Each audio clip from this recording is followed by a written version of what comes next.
Mtazamaji wa Mateno Lives TV, kama una binti au basi ni binti unapitia Mateno Lives TV, ujue kwamba unawezekana kabisa kwa umeitwa kwenye wito wa utawa kuwa sister. Lakini unaweza, kuna mashirika mengi ya watawa, lakini mojawapo ni hili la dada wadogo wa Mtakatifu Francisco wa Asisi, na unaweza kuwasiliana nao kwa namba 0783999520 ukapata habari nyingi sana. Lakini walau kwa uchache, nini maisha ya utawa na hawa wa Mtakatifu Francisco wa Asisi wanafanya nini? Fuatilia Mateno Lives TV, usiache kusubscribe ili uweze kupata na kujuzwa mambo mengi zaidi. Tumsifu Yesu Kristo. Ninaitwa Pascal Maziko, tuma familia ya nyumba amenifu. Nimefurahi kushiriki na wanauwaka kufika hapa kwa ajili ya siku hii njema kabisa, Nyerere Day, lakini ni siku nzuri kwa dada wadogo. Naomba jitambulishe, alafu walao useme maneno machache kwa wazazi, lakini hasa kwa watoto wa kike ambao wanatamani kujiunga na shirika lenu. Sawa, mimi naitwa Sister Dorini Bella Mwakaliku, ni mhudumu wa shirika la dada wadogo. Basi napenda kusema kwa wazazi kwamba wawe mfano wa imani. Kama ninavyoona dunia ya leo kidogo kama imani haipo, ndio maana matendo mengi maovu yanatokea, ni kwa sababu imani haipo. Kwa hiyo napenda kuwasihi wazazi wawe watu wa imani ili watoto wachote, yani watoto wakishamjua Mungu maisha yanaweza kwenda. Lakini bila Mungu mtoto anaweza kufanya kituko chochote akaona sawa. Kwa mfano tunaona watoto wanalipuana risasi huko Marekani, ni kwa sababu hamna ile uchaji wa Mungu haupo. Kwa hiyo na kwa watoto pia, kama nilivyosema kwenye hotuba yangu, tunatamani tujenge watoto walio waadilifu, wenye dini, na zaidi sana wanaoweza kujitegemea. Isiwe tu kwamba ana akili sana lakini hawezi kujitegemea. Kwa hiyo sisi tunataka tumpe skills mbalimbali, mtoto aweze kupika, aweze kufua, aweze hata kuwa mbunifu wa kuweza kutengeneza mishumaa, kujipikia sijui visheti akaviuza, ili baadaye hata kama hajaajiriwa maisha yawe mepesi kwake. Hayo tu. Okay, basi tunashukuru sana sister kwanza kwa maneno mazuri hayo kwa wazazi na kwa kina dada. Wale wanaotaka kujiunga na shirika letu tunawakaribisha sana. Tuko Mbagala Spiritual Center. Wanaweza kukaribia tu pale, tutawaambia namna ya kujiunga. Lakini zaidi tunachukua waliomaliza form 4 na apate division walau 4 ya 27. Aha, na mawasiliano yakoje? Labda nikupe ya kwangu 0783999520. Asante sana sister. Basi mimi nashukuru sana, naamini atakayeweza kuona video hii anaweza kuwashawishi akina dada wanaojisikia wito wakajiunga na shirika mahususi kabisa dada wadogo. Asante sana. Asante sana. Amani na salamu. Basi na furaha kubwa kukaribisha kati yetu ndugu Maziku na Mrs. Maziku ambao wapo kwa ajili ya semina wenyewe, kwa sababu sisi ni karibu sasa wajui sana, lakini basi kwa kujitambulisha na kuweza kuwafahamu, lakini basi niwatambulishe mbele yenu. Hawa ndio wanafunzi wetu wa mwaka wa kwanza, mwaka wa pili wako wanatoka kidogo tu. Kwa basi ndio hao mwaka wa kwanza. Basi tayari kusikiliza kila mtu ametuandalia. Natumani hapo mambo mazuri kwa ajili ya Roho Mtakatifu, kwa ajili ya maisha yetu na mchimbuko letu asili ya familia zetu ambazo tumetoka. Basi tunasubiria na tunaanza kupokea kila ambacho ametuandalia. Karibuni sana.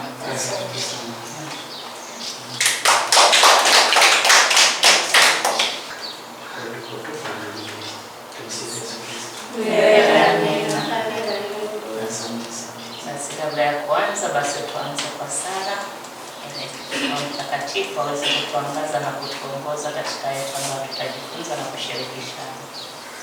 Kwa jina la Baba na la Mwana na la Roho Mtakatifu. Amen.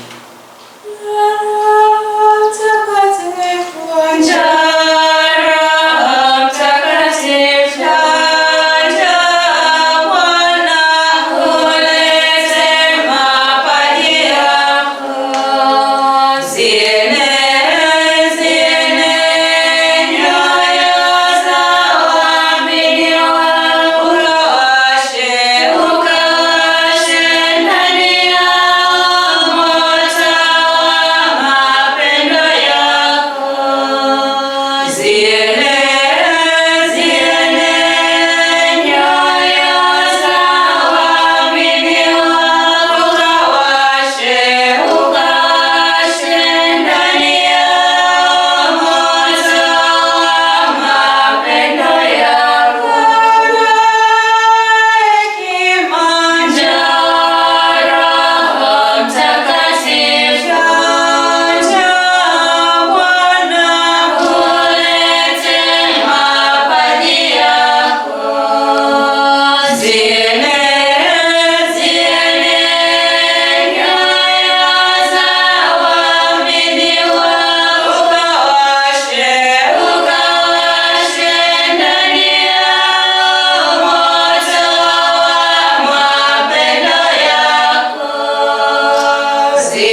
Mtakatifu. Amina. Karibu sana.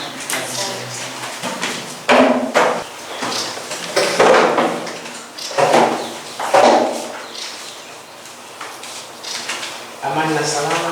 Amani na salama. Basi kama tulivyokuja kutambulisha, sisi ni wanafamilia. Mungu katujalia watoto wanne, lakini wawili Mungu aliwapenda zaidi. Kwa hiyo tukabaki na wawili, na tuko kwenye utume huu sasa ni kama mwaka wa 11, mwaka wa 12. Toka 2009 tulianza rasmi, lakini tumekuwa katika utume wa familia ya nyumba aminifu, na tumekuja leo tutawashirikisha mada 3 ambazo tutazipeleka tu kwa haraka ili mpate nafasi nzuri pia ya kuuliza maswali na kujadiliana. Na hizi mada, sisi katika utume wetu huwa tunafundisha modo ya nyumba, kwa sababu tunaamini kila wito mtu aliyeitwa yeye ni kama nyumba, kama ambavyo Joshua anavyosema. Siku moja Joshua akifundisha aliwaita wazee wa Israeli baada ya kushika hiki kijiti kutoka kwa Musa, akawaambia, jamani, mimi ni mzee sana, lakini naona kati yetu wengine wanaanza kwenda tofauti na mafundisho na nini, lakini hata Mungu alazimishi kwenda mbinguni. Mtu ametuumba kwa sura na mfano wake na ametuacha huru. Sasa kwa sababu ya ule uhuru, anasema basi kila mtu sasa amtegemee yeye, lakini kwa uhuru na kwa hiari. Lakini sio lazima, anasema, na kama sio lazima, basi kila mtu aamue leo. Kwa hiyo na sisi tunawaalika dada zetu muamue leo, nampata yeye au napata mambo mengine, unaona. Lakini anasema mimi na nyumba yangu tutamtumikia Mwenyezi Mungu. So Joshua sura ya 24 ndiyo ambayo ilileta etymology ya kubeba hii dhana ya kutafakari maisha ya miito kama nyumba. Tunaambiwa kwamba kutafakari maisha ya miito kama nyumba. Kama nyumba tunatafuta eneo kwa ajili ya ujenzi wa nyumba yetu, basi tutegemee kwamba wewe unayetaka kujenga unawaza, je, nyumba yangu nataka iwe na msingi ulio imara kama wa ghorofa, au msingi wangu uwe wa kawaida tu.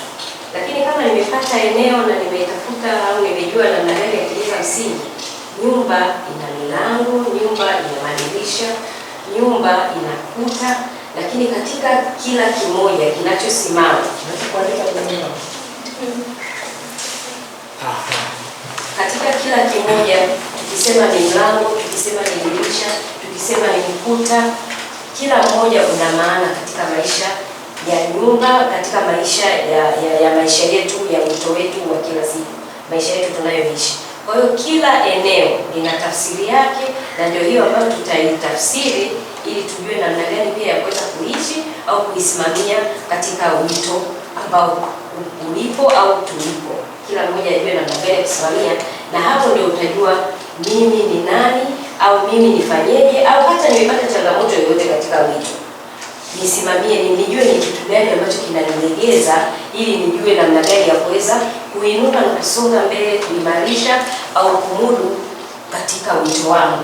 Kwa hiyo hilo eneo ninalotafuta napaswa kujitafakari, ili hata nikienda kwenye lile eneo, nikiweka msingi, niweze kuishi kwa uimara, niweze kuishi kwa uaminifu, niweze kuishi na wanajamii ambao nitakutana nao pale. Kwa hiyo katika kutafuta eneo, mimi mwenyewe mhusika napaswa kujitafsiri na kujitathmini.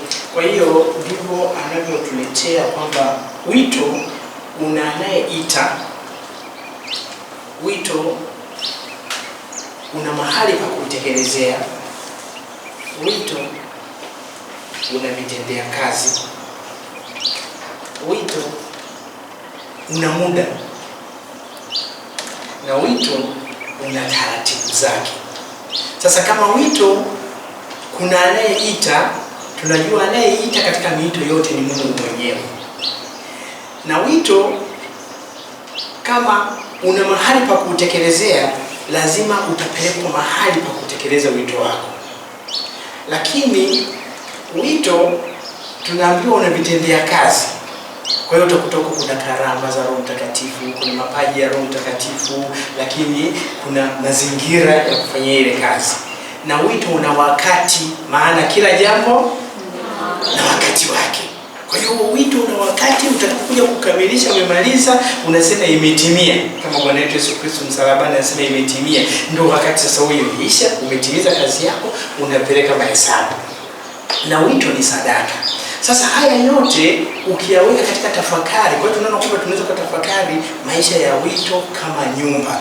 Na kama nyumba ina msingi, kama Melania alivyosema, ina maana msingi wa maisha yetu au msingi wa miito yetu ni Mungu mwenyewe.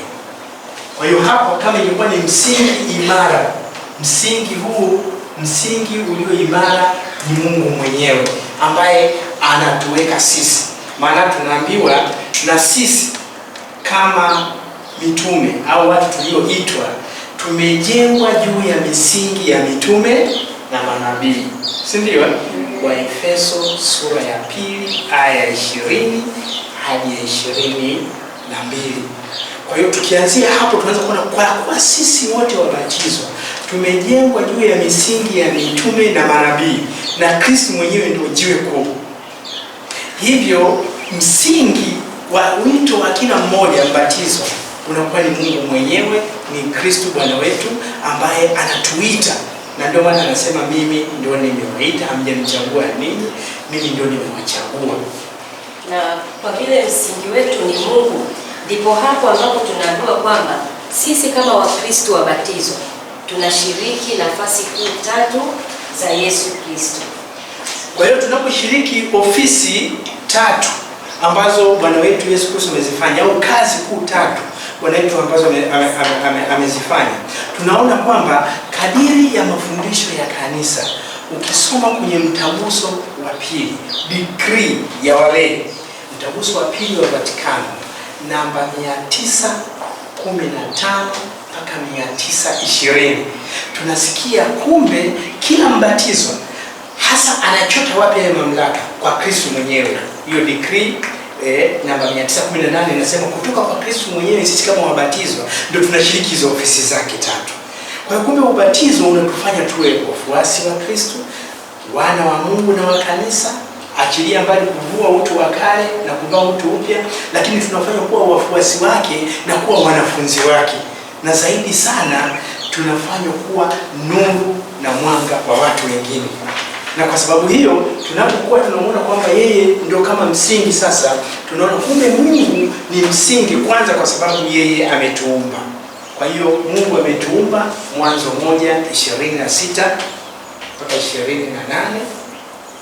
Kwa kuwa yeye ametuumba, yeye ndio msingi wa kila. Hakuna aliyeomba kama ambavyo aliomba kuja shirikani, hamna aliyeomba kuumbwa kwamba Mwenyezi Mungu salamu sana na mimi naomba nizaliwe, hamna. Kwa hiyo ni kwa upendo wake ndio ametuumba. Kwa hiyo tunaanza kuona kumbe msingi wa kuwa mpaka hata sisi tukuje kuwa hapa ni yeye mwenyewe ndio anayejua. Mwanzo 1:26 hadi 28.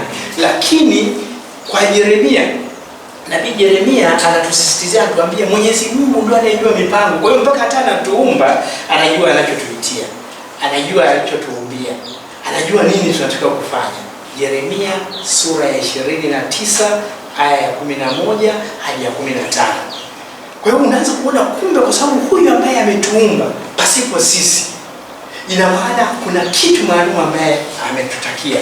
Na anasema hapo kwamba mimi najua mipango ninayowawazia na mawazo ninayowawazia, najua mipango niliyowapangia ni mipango ya amani, ni mawazo ya amani. Kwa hiyo ukijiona kwa mfano huko kama hapa, halafu amani huna, ujue hujakaa sawa sawa na mipango ya Mungu. Kwa sababu yeye anasema mipango yake ni ya amani, ni ya furaha. Hebu ndio ukie mwenzako muulize una furaha. Yaani kwa kwenye mazingira tu, kwa mfano tuko hapa, ina maana Mungu anasema mimi ni mipango yangu. Kama ni mipango ya Mungu, lazima iwe ya amani. Ukiona unakosa amani, ujiulize labda kuna mahali ambapo siko sawa sawa na mipango ya kwake. Tusomee Yeremia 29:11 ili tuandikie wino sio mate. Yeye anasema mipango ya amani. Kwa hiyo tunasema tunapokuwa katika maisha kama haya, tumejitoa, tunakuja, tuko sehemu ya kulelewa. Utaanza kuona huko kwenye mikono salama pale unapoanza kusikia amani ya hicho unachokitumikia. Kwa sababu Mungu anasema mipango yangu ni ya amani. Someni moja. Mawazo ninayowaazia ninyi, asema Bwana, ni mawazo ya amani wala si mabaya. Kabisa. Kuwapa ninyi tumaini siku zenu za mwisho. Kwa hiyo hebu mgeukie sasa jirani yako, mwambie wewe Mungu ana mawazo ya amani juu yako. Kwa nini unakuwa na wasiwasi?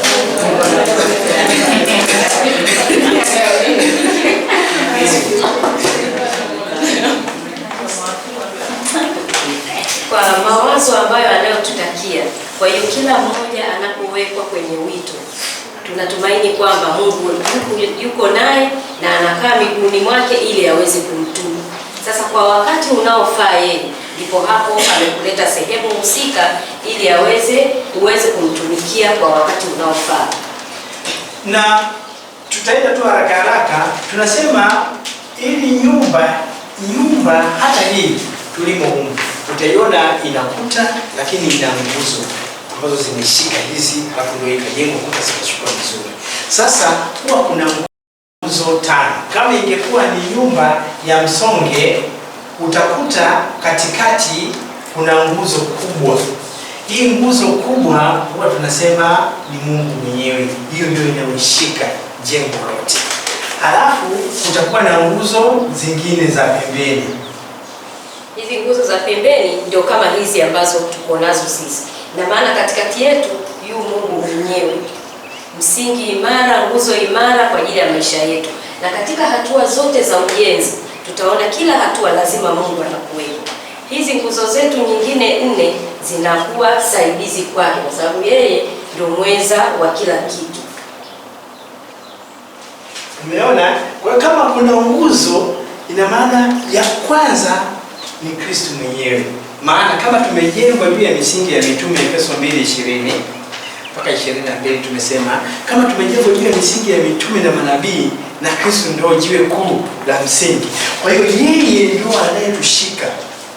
Hata waraka wa kwanza wa Mtume Petro kwa watu wote sura ya 2, 1 Peter sura ya 2 aya ya 5 hadi ya 6, kwamba ni jiwe kuu la msingi, jiwe kuu la pembeni.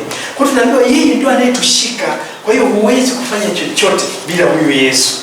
Na ndio maana anaposema yeye ndio mzabibu wa kweli kwenye Injili ya Yohana sura ya 15 aya ya 5, anasema ninyi mu matawi, na tawi litakuwa tu imara, linaweza kuzaa likiwa limejishika kwenye shina, ila ukiondoka huwezi kufanya chochote. Na ndio maana naye anasema bila mimi hamwezi kufanya lolote. Kwa hiyo bila Yesu hatuwezi kufanya chochote, kwa sababu yeye ndio jiwe kuu la msingi na yeye ndio nguzo iliyo kubwa. Hapa ni Mungu. Halafu nguzo ya pili ni upendo. Tena ni upendo wa kweli. Hiyo ni nguzo ya pili. Nguzo ya pili ni upendo wa kweli. Katika maisha yetu tunayoishi, katika jamii tulizonazo, kama tuko kwenye jumuiya, tunapaswa kuishi upendo wa kweli. Mungu alitupenda kwanza, hata akaweza kumtoa mwanae wa pekee ili aweze kufa msalaba kwa ajili yetu. Lakini na sisi pia tunapaswa kuonyesha upendo kwa wenzetu ambao tunaishi nao. Niwe wa kwanza kujipenda mimi mwenyewe, lakini niwaonyeshe wengine. Upendo hautamkwi tu. Upendo unapaswa kuishi kwa maneno na matendo.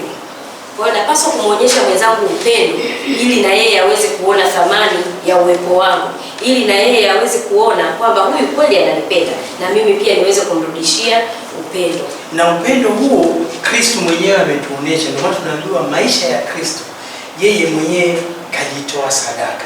Kwa hiyo maisha ya sadaka kama sehemu ya maisha ya miito mitakatifu, huwa tunasema kule kujisadaka. Takatifu Francis wa sisi ni mfano bora.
alitoa kamili kabisa sadaka yake pale msalabani Kalvari, amekufa, amefufuka, lakini yote haya yametimilika katika kutukomboa sisi. Injili ya Yohane sura ya 3 aya 16 kutuonyesha upeo kwamba yeye alitupenda upeo, ndio maana hata kutuonyesha anavyotupenda akakubali kufa msalabani.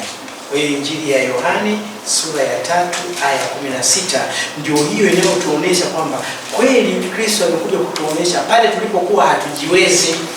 Maana maandiko yanatuambia tulipokuwa tujiwezi, tulikuwa tumeishiwa nguvu kwa sababu ya dhambi tumezirithi kutoka kwa wazazi wetu, ndipo Kristo amekuja kutukomboa. Sasa tunaingia majilio, na haya majilio yanatulenga huko kwamba tulipokuwa tujiwezi. Waraka wa Mtume Paulo kwa Warumi sura ya 5 aya ya 1 mpaka ya 20. Tulipokuwa tujiwezi ndipo amekuja yeye kutukomboa, na anatukomboa katika hali hiyo kuturudisha kwenye nafasi yetu ya kuweza kusimama imara. Na ndio maana tunasema huu upendo wa kweli unaoneshwa, upendo sio huo wa kusema kwa maneno, na yeye akasisitiza kwenye Injili ya Yohane sura ya 13 aya ya 32 mpaka 34. Yohane 13 aya 32 34, alipotoa ile amri ya upendo akasema watu wataona.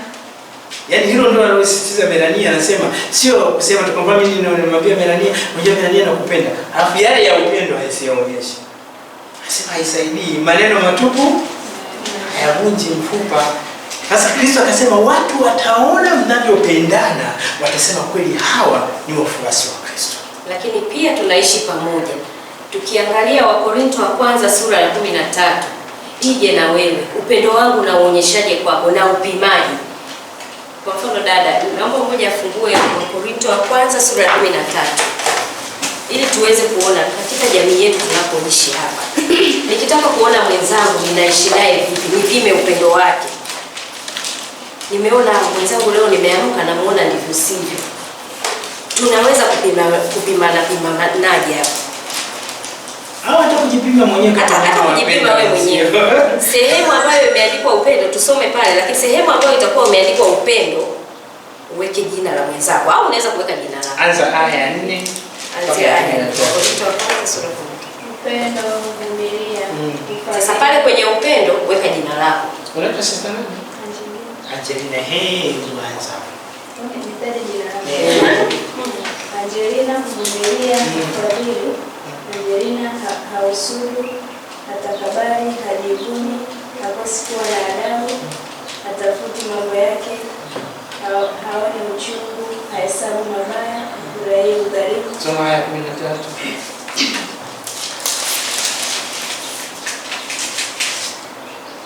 Basi sasa inadumu imani, tumaini, upendo, haya matatu, na katika haya basi sasa inadumu. Angelina sasa basi sasa inadumu imani, tumaini, Angelina, haya matatu, na katika haya lililokuu ni Angelina. Yaani lililokuu ni upendo. Kwa nini? Mungu ni upendo. Wewe ni wa Mungu, mwambie jirani yako wewe ni wa Mungu. Basi uweze kuonyesha huo Mungu wako kwa mwenzako. Unayoyaishi. Mwenzangu ameninumia leo, tunajua tuna madhaifu yetu. Ninaweza nikaamka na changamoto yangu tu yoyote, lakini nisijue kwamba hili ni la kwangu. Au nisijue hata kama mwenzangu amenikwaza, sijui namna gani ya kumchukulia. Naamka leo kila mtu ametoka kwenye chumba chake anaweka tinte. Lakini kama nitakuwa na upendo, naweza kumuuliza ili tuweze kuishi vizuri, na yeye pia niweze kumsaidia kuongeza siku zake za kuishi. Tunatoa kwamba ukinuna, ukiweka hasira, ukiweka chuki, ukifanya nini, unapunguza siku zako za kuishi. Kwa hiyo ili niweze kumsaidia mwenzangu, mimi lazima niwe wa kwanza kupenda. Nimpende mwenzangu, nimuonyeshe mwenzangu ili wote tuweze kusonga mbele. Kwa hiyo tunaona kwamba kumbe hii ni nguzo muhimu kweli. Ukichukua wito wako kama nyumba, unaweza kuona bila upendo mambo yaendi. Yaani Mwashamu askofu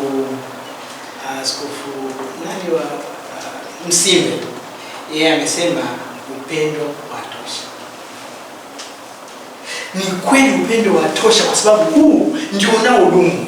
Na kama mtu ni upendo na yeye, ina maana anafananishwa na Mungu, kwa sababu Mungu ametumba kwa sura na mfano wake. Kwa hiyo anaposema kwamba wewe kama upendo kweli, una upendo wa kweli, ina maana una Mungu ndani yako, kwa sababu Mungu ni upendo. Waraka wa kwanza wa Mtume Yohani kwa watu wote, sura ya 4 aya ya 8. Waraka wa kwanza wa Mtume Yohani sura ya 4 aya ya 8 inasema Mungu ni upendo. Kwa hiyo ndio maana kwamba kama kuna upendo wa kweli, watu tutadumu na mbinguni tutafika, kwa sababu huko ndio tutaishi milele. Hatuishi hapa. Na swali hilo hilo linakuja kwako kama mbatizwa, mimi na wewe kama wabatizwa. Tunaambiwa tunakuwa kama watu tuliozikwa pamoja na Kristo, tukafufuka pamoja naye. Na kama kweli tumefufuka, ina maana tunaishi upendo, tutayatafuta yaliyo juu. Wakolosai sura ya 3 aya ya 1 mpaka ya 7. Kwa hiyo anasema kama kweli mmefufuka pamoja naye, basi yatafuteni yaliyo juu, kule aliko yeye, huyu aliyefufuka. Kwa hiyo tuko hapa ni sehemu ya malezi, ni sehemu ya kujengana, tusaidiane kuvua macho. Ulisikia ya Joshua Joshua sura ya 5 aya ya 13, anaambiwa vua macho yako utazame vizuri. Kwa hiyo tuko hapa, ni sehemu yoyote ya majiundo, sehemu yoyote ambapo tunalelewa, huwa ni sehemu ya kukusaidia uweze kujua kuvua macho yako ya kawaida, upate macho ya rohoni, ili uweze kuyatazama yaliyo juu. Joshua 5:13. Hebu someni moja Joshua 5:13. Kwa mingine tunawaambia tu mtaandika, mingine tuende tu kwa haraka kwa sababu ya muda.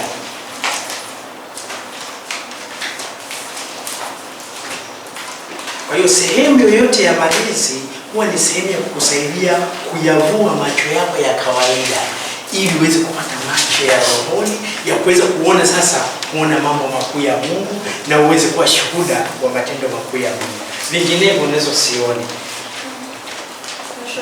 5:13.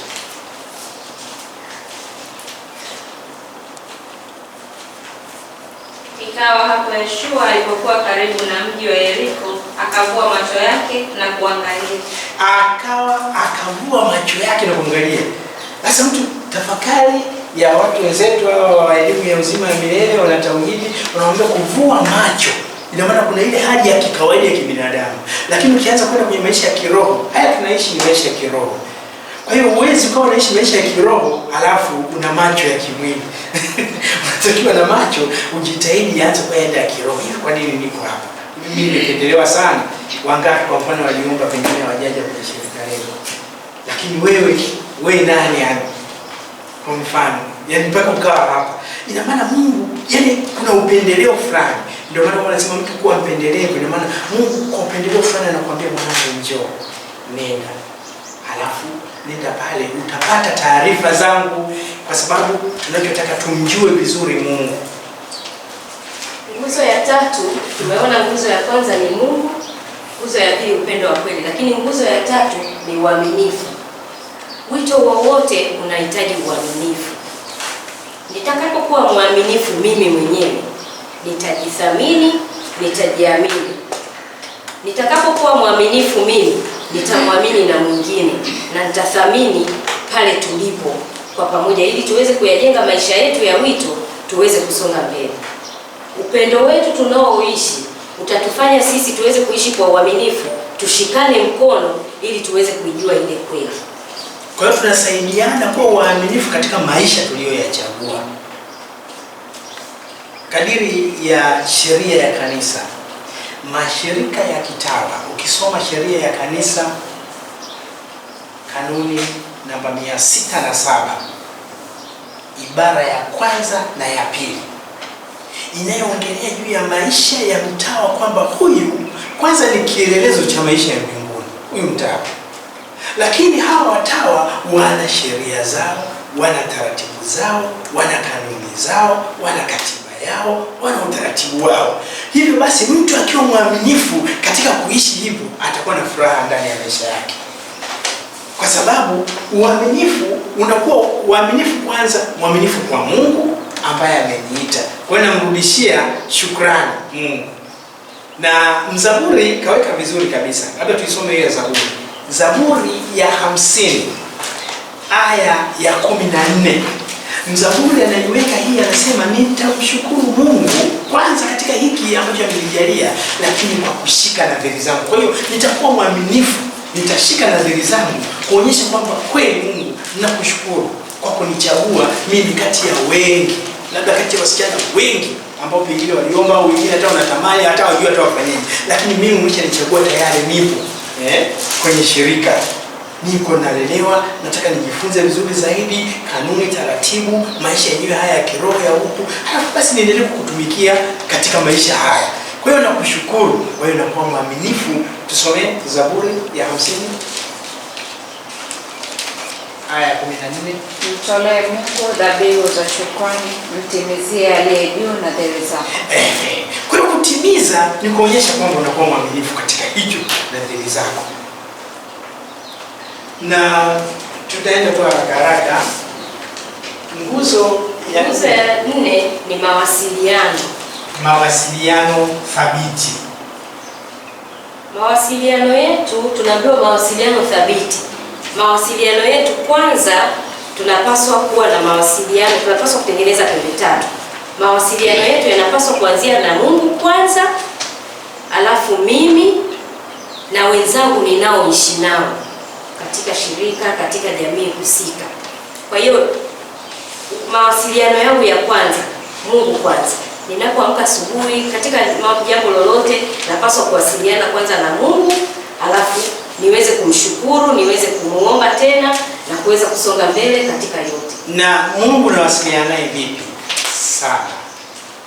Kwa hiyo maisha ya sala tunaona ni ya muhimu, ndio chakula kwanza cha kukusaidia uweze kudumu kwenye maisha ya wito ulioitiwa. Maisha ya sala.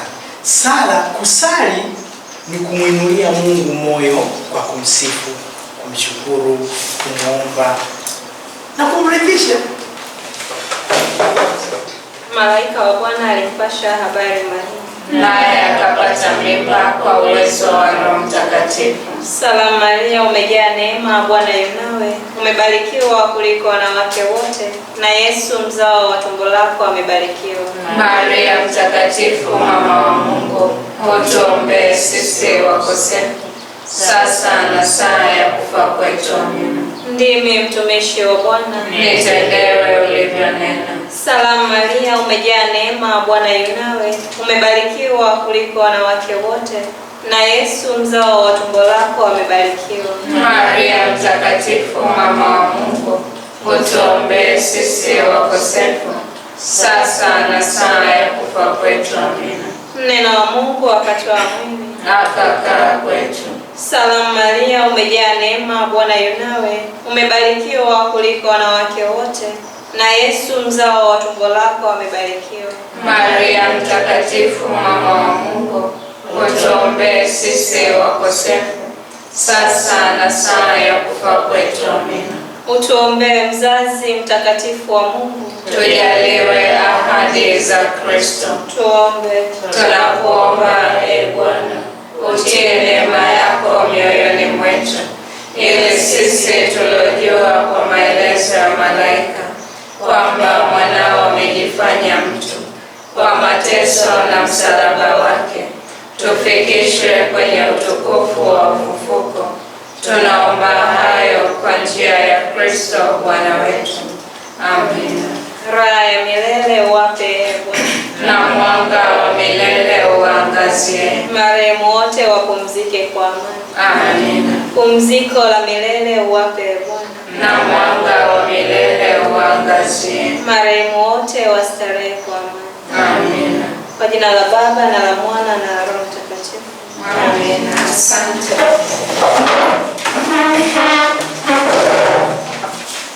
Kwa hiyo nasema kwamba mimi ninasali na wasiliana na Mungu, kwamba katika kusali na msifu Mungu, na mshukuru, na muomba, na natimiza nadhiri zangu, natimiza shughuli mbalimbali ambazo napangiwa na wenzangu na nini na vitu kama hivyo. Kwa hiyo inakuwa ni sehemu ya sala.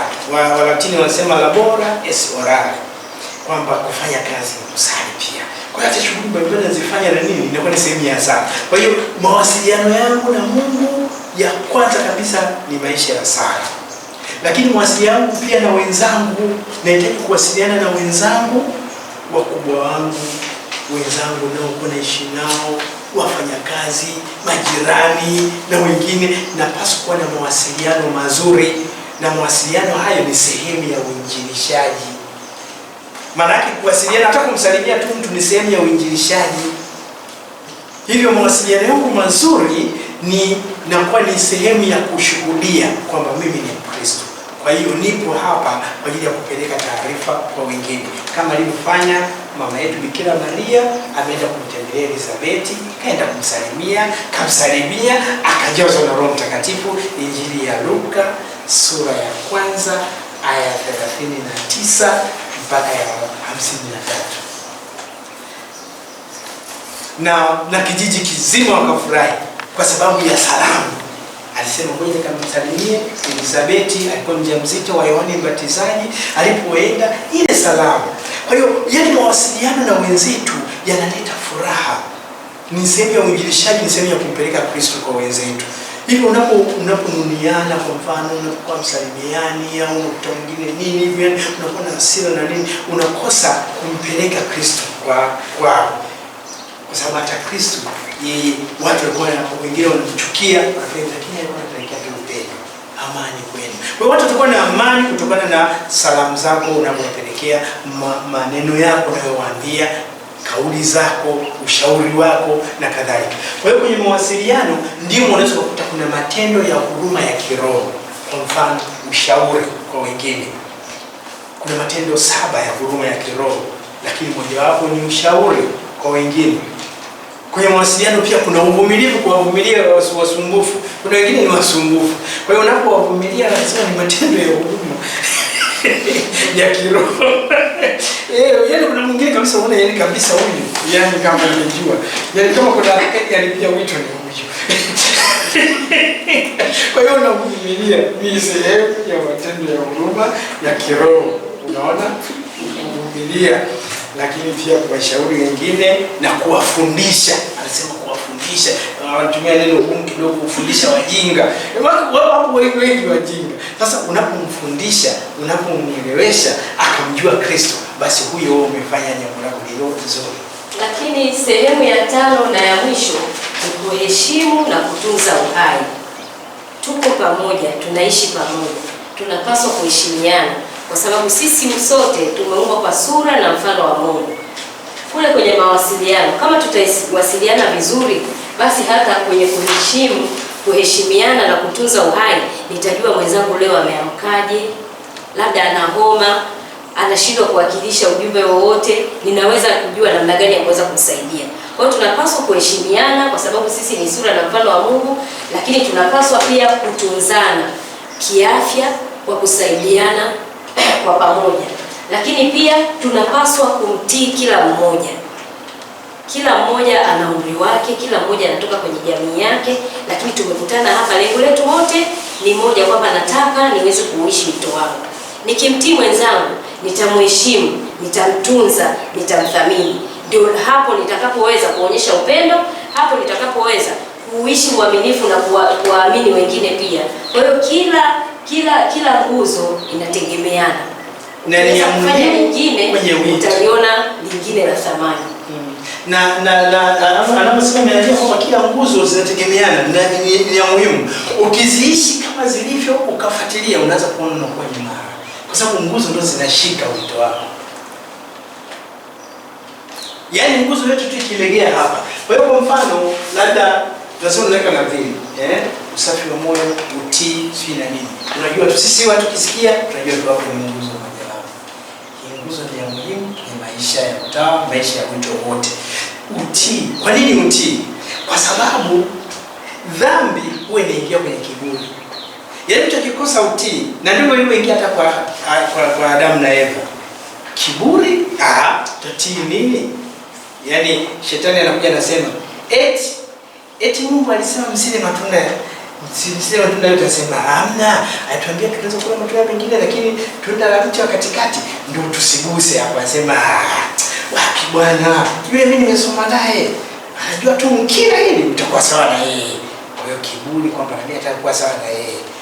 Kama walivyofanya hata na malaika, ukisoma kitabu cha Mwanzo sura ya 3 ilipokuwa kwa kina Adamu na Hawa wakakosa. Kwa hiyo utii kinyume kiburi kinyume chake ni unyenyekevu na utii. Ndio maana Kristo kaja kama fimbo ya kumpiga Ibilisi, kaja kwa unyenyekevu na utii ili kushinda kiburi. Yaani kule kunyenyekesha kwake tunaambiwa na Wafilipi, Mtume Paulo aliwaambia Wafilipi sura ya 2 aya ya 1 mpaka ya 21. Akasema kwani haya magombano yanatoka wapi? Anasema ni humu ambako mtu hamuoni mwenzake kuwa wa maana kuliko yeye. Kwa hiyo nakwambia kama kuna unyenyekevu utamuona mwenzako ni wa maana kuliko wewe. Na ukimwona wa maana utakuwa mnyenyekevu. Lakini usipomwona wewe nini, wewe utaniambia nini? Tayari. Ina maana unamwona wewe ni zaidi kuliko yeye. Ukishaanza kuona wewe ni zaidi kuliko yeye, huwezi kunyenyekea. Kwa sababu unaona utaniambia nini? Ndio maana hii ni fadhila. Kwamba utii inakurudisha pale utaanza kumuona mwenzako wa maana. Mtume Paulo anasema aya ya 5 na ya 6 wa Filipi pale, wa Filipi 2, aya ya 5 na ya 6 anasema kama utaona wenzako ni wa maana kuliko wewe, utakuwa mnyenyekevu. Kwa sababu hata Kristo mwenyewe anaendelea. Aya ya 6 mpaka 11 mpaka 15. Hata Kristo mwenyewe aliona kuwa sawa na Mungu sio kitu cha kung'ang'ania. Kwa hiyo akajifanya hana utukufu, akawa mtii, tena mnyenyekevu, mtii hata mauti ya msalaba. Kwa hiyo hicho tunaambiwa kumbe katika maisha yetu ya kila siku na hasa maisha ya jumuiya yanahitaji sana mtu kuwa mnyenyekevu. Uwe mnyenyekevu ili hata ukiondoka tu watu wakumisi. Hebu muulize jirani yako wewe wanakumisi.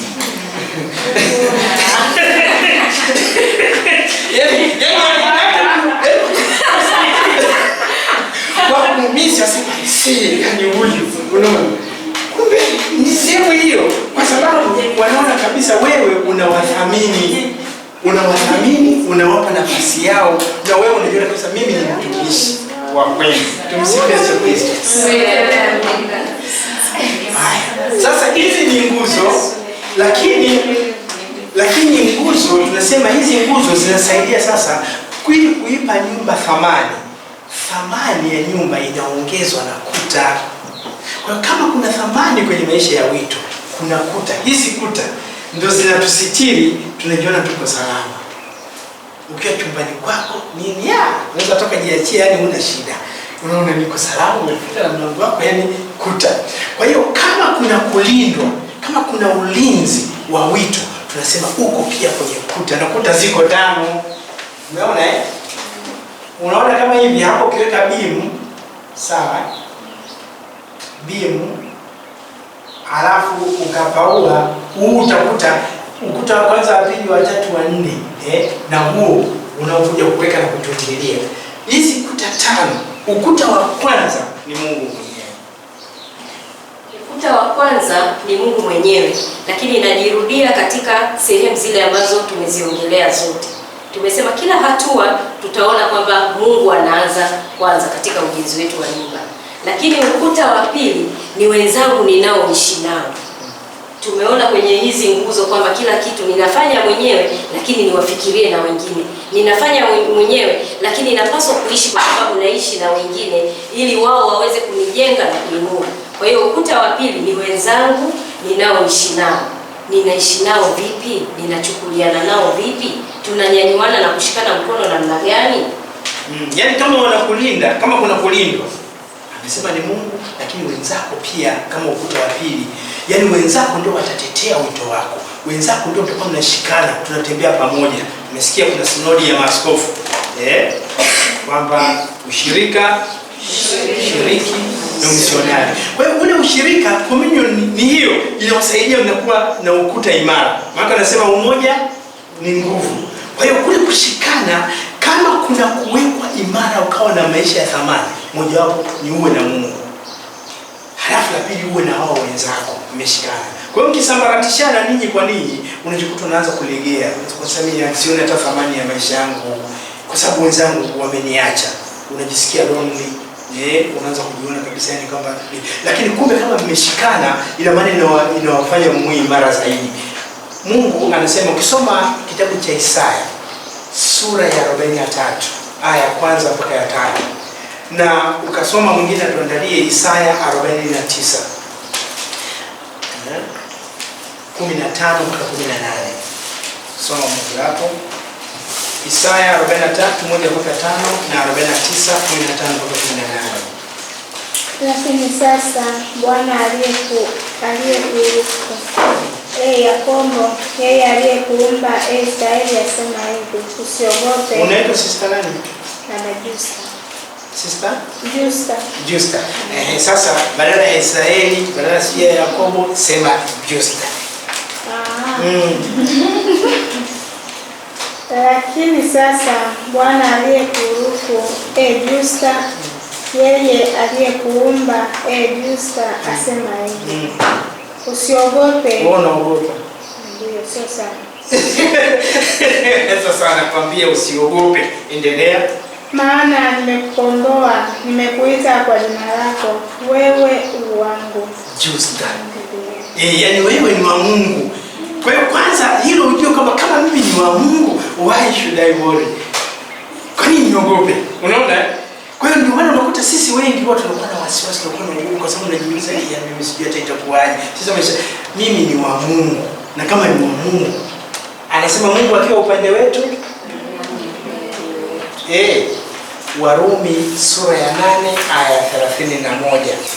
Labda umalizia hapo ili kwa Justa aweze kujua. Kwa hiyo anaposema wewe ni wangu, kwa hiyo na Mungu akiwa upande wako, hakuna cha kuogopa. Warumi 8 31. Warumi 8:31. Basi tuseme nini juu ya hayo? Mungu akiwapo upande wetu, ni nani aliye juu yetu? Justa. Yani Mungu akiwa upande wako, umeona? Kwa hiyo anasema mimi nimekuumba, usiogope, wewe ni wangu. Na anasema sasa kwamba Mungu akiwa upande wetu, tutaogopa nini tena? Kwa hiyo tutakuwa na hofu yoyote. Na ile Isaya 49:15 anatuambia hata watu wanaweza kukuacha, lakini mlinzi, tunaposema ukuta, kama kuna ulinzi, anasema Mungu hawezi kukusahau. Tusome. Je, mwanamke aweza kumsahau mtoto wake anyonyeshaye, hata asimhurumie mwana wa tumbo lake? Naam, hawa waweza kusahau, lakini mimi sitakusahau wewe. Yani sitakusahau wewe Justa. Yani huyu Mungu ana upendeleo, anakuambia hata wenzako wanaweza kukusahau, hata mama yako, baba yako, sio wanaweza kukusahau, lakini kwa sababu umejitoa kwake, unaambia Mungu, mimi wewe nimeamua maisha yangu nimetoa kwako, naomba usinisahau. Naye anaahidi, anasema wote wanaweza kukuacha, lakini mimi sitakusahau. Kwa hiyo hata ile hofu akatengeneza kuiona lonely. Sema ya majaribu. Unaweza kufika mahali unaweza kuona kama mwenzako kama mwingine anakuchunia, unamsalimia anakupandisha na kushusha. Unasema hivi vipi? Unaanza kukata tamaa. Lakini anakuambia yote hayo ni majaribu. Mungu yuko upande wako. Ukuta wa 3 ni watoto wa kiroho ambao utajaliwa. Wito wenu ni wa bahati na ni mzuri, kwa sababu wenyewe unakufanya wewe unakuwa na watoto wa kiroho wengi. Sasa watoto ambao utakao ujaliwa ni zawadi umepewa na Mungu. Yoyote atakaye kuja kwako kwa mashauri, yoyote ambaye utataka wewe umuongoze, kwa yeye kutaka umuongoze au kwa wewe kutaka umuongoze, ni bahati yako, ni zawadi ambayo umepewa na Mungu ili uweze kumsaidia mtoto huyu. Na sisi watu tunasema hivi, ni vizuri kwa mfano kama hivi ninyi pambana, ingiza wengi, kwa mfano wadada kwenye shirika. Yaani kwamba ujivunie, sio tu leo wakuta wanafurahia uwepo wako, unawasaidia na wenyewe wengine sema yani mimi akija kiondoka usiku siku ya 5 wito wangu utatetereka labda. Yaani huyu ndio yani ananipa company kwa sababu ya uwepo wako. Ina maana unawaongoza wenzako kiroho, mnaendelea kushikamana. Sasa ita wengine. Yaani pambana, hakikisha wewe ni chanzo cha miito mingine. Hakikisha wewe ni nguzo pia kwa wengine kuwafanya waendelee kupenda kuishi maisha ya watakatifu. Kwa kufanya hivyo, ina maana wewe unakuwa ni mzazi, unalea. Ina maana unafanya kazi yako, watoto wa Mungu, Mungu anakupatia. Tunapata watoto wa Mungu, tunapata watoto hasa wa kiroho kwa mifano yetu mizuri, kwa mashauri yetu, jinsi ambavyo tunavyoishi, tunapowavutia wengine, tunapowaelekeza wengine waende kwenye njia iliyonyoka. Hapo unapata watoto wengi. Sasa sisi maisha yetu tu yale kujitoa sadaka, haya maisha tu yanatosha kabisa watu wengi wanaokuwa naona, wanapotufahamu au wanapotusikia, unavyoona tunavyoishi na nini, inawavuta. Kwa hiyo hapo unawatengeneza wengi, kwa sababu katika kufanya hivyo unawaongoa. Na kwa kuwaongoa, anasema Yakobo sura ya 5 aya 19 hadi 20 kwamba kama utawasaidia wale ambao wamepotoka, Yakobo 5:19 mpaka 20, ukiwasaidia wale waliopotoka wako mbali na ukweli, aidha kwa maneno yako, kwa ushauri wako, kwa kuhubiria kwako, kwa maisha yako mazuri ya mfano, unapowasaidia hao unapata faida mara mbili, unapata double profit. Mwambie jirani yako double profit. Double profit ni ipi? Ni hii kwamba kwanza wale wanaokuona na wenyewe wakaongoka kwa sababu yako, unaokoa roho zao. Lakini pili, unaokoa pia roho yako na kufunika wingi wa dhambi. Kwa nini mbinguni usiende? Umeona? Hebu tusomee Yakobo 5 wala huo mstari 5:19 mpaka 20. Yaani sasa kwenda mbinguni ni rahisi kama mtu akiweza kuzingatia mambo machache tu. Lakini watu naona ngumu kweli. Hebu soma Yakobo 5:19. Ndugu zangu, ikiwa mtu wa kwenu amepotelea mbali na kweli na mtu mwingine akamrejeza, jueni kuwa yeye amrejezaye mwenye dhambi hata atoke katika njia ya upotovu ataokoa roho na mauti na kufunika wingi wa dhambi. Yaani ndio nasema kwa nini mbinguni usiende? Siku moja tulikuwa tunafundisha watoto. Sasa mtoto mmoja akasema, mimi kaka Pasco, nikienda mbinguni eti wananiambia nini motoni nakomaa siendi. Mpaka tu anifungulie niingie mbinguni. Tukamwambia lazima uwe kikomalio. Sio tu kukomaa hivi. Kwa kuwa kikomalio kimoja wapo ni hiki. Kama utakuwa wewe ni msaada kwa wenzako, kwa ushauri wako, matendo yako mazuri na nini, yaani maisha yako yaliyo mazuri unawavuta, baadaye kule anaweza kusema kweli huyu katika kuelewa kama kuongoka ni kama ya mwana mpotevu. Mambo unarudia Mungu, unaongoka, unafanya yaliyo mazuri. Sasa hapo Mwenyezi Mungu anaweza kusema lakini kweli hii jamaa umesaidia hata wawili watatu hao ajitahidi.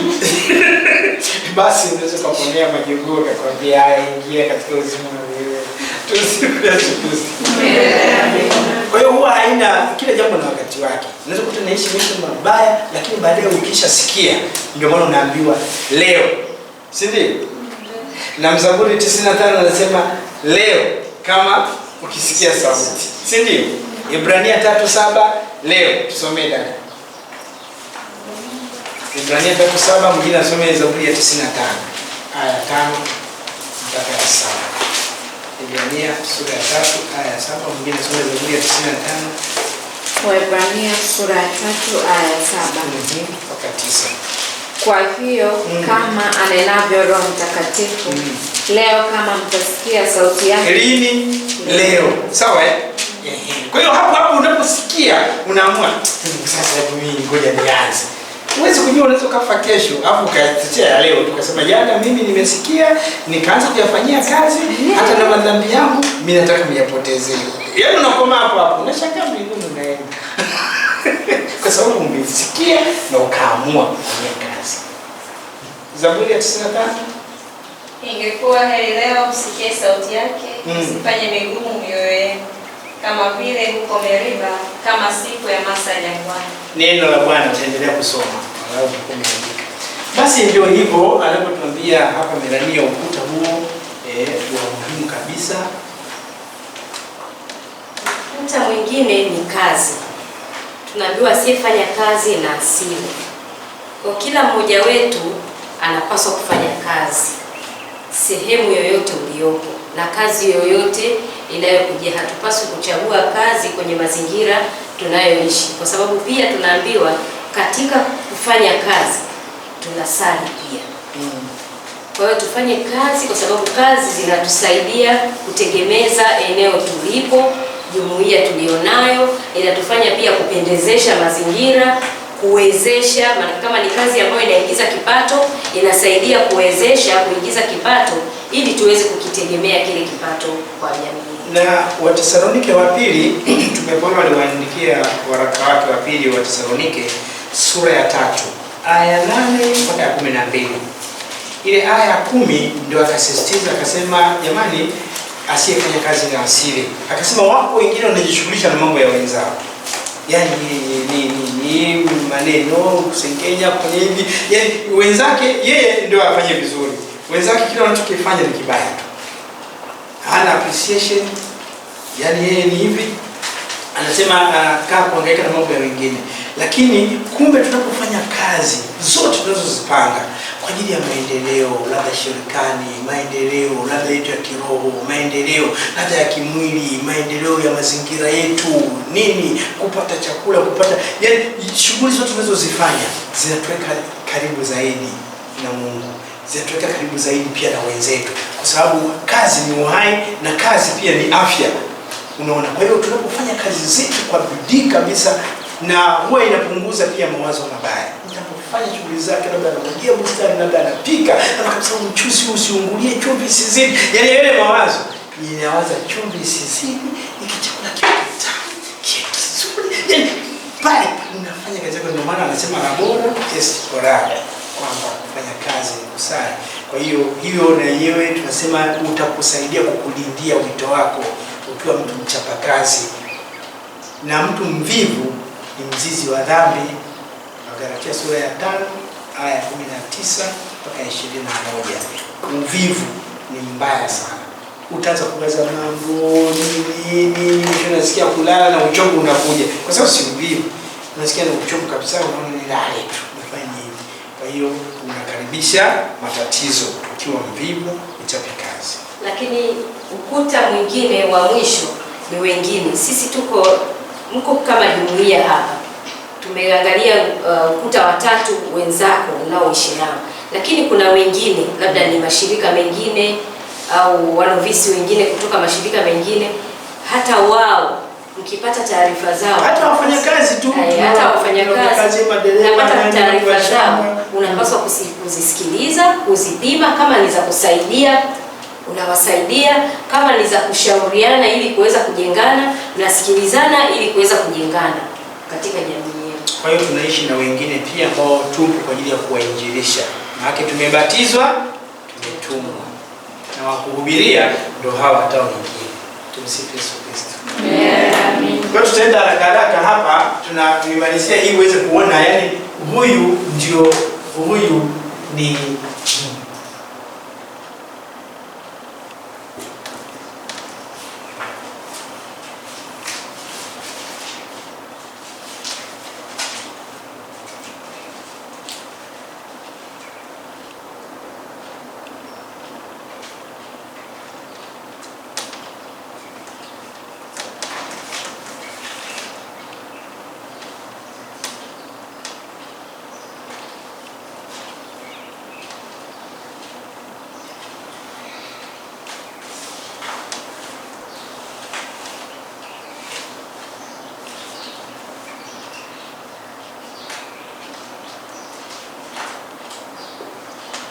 ndio nyumba yetu.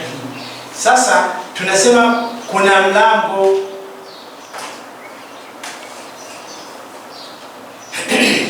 mlango, kila mmoja anapaswa kuwa mlango katika maisha ya wito, kwa sababu mlango, Kristo mwenyewe anasema yeye ni mlango na ni mlango wa kondoo.